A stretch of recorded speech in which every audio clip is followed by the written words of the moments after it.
ယောက်ျားတစ်ယောက်ရဲ့အောင်မြင်မှုဆိုတာငွေကြီးတစ်ခုတည်းပေါ်မှာမူတည်နေတာမဟုတ်ပါဘူး။တကယ်တော့ဒါဟာခိုင်မာတဲ့စိတ်နေစိတ်ထားနဲ့ဆိုင်ပါတယ်။ပထမဆုံးရှုဝက်ချက်ကတော့တာဝန်ယူမှုပါ။အခက်ခဲကြုံတဲ့အခါတခြားသူကိုအပြစ်မတင်ဘဲကိုဘဝကိုမိသားစုနဲ့ကိုအမားတွေအတွက်ကိုယ်တိုင်တာဝန်ယူရတဲ့စိတ်ဓာတ်ဟာအောင်မြင်မှုရဲ့အခြေခံအုတ်မြစ်ပဲဖြစ်ပါတယ်။ဒုတိယချက်ကစိတ်ခံစားမှုကိုထိန်းချုပ်နိုင်ခြင်းပါ။ဘယ်လိုအခြေအနေမျိုးမှမဆိုစိတ်လိုက်မာနမဆုံးဖြတ်တဲ့တီးတီးငင်ငင်နဲ့အမားအမှန်ကိုဝေဖန်ပိုင်းခြားနိုင်တာဟာယောက်ျားကောင်းတစ်ယောက်ရဲ့အရေးအချင်းပါပဲတတိယချက်က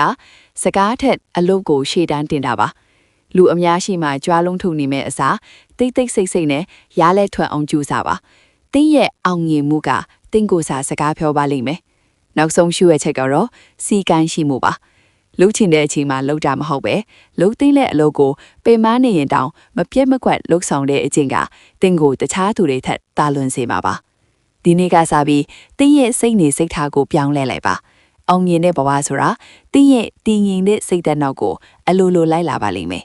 တင်းကိုတင်းယုံကြည်ပါတင်းလုံနိုင်ပါတယ်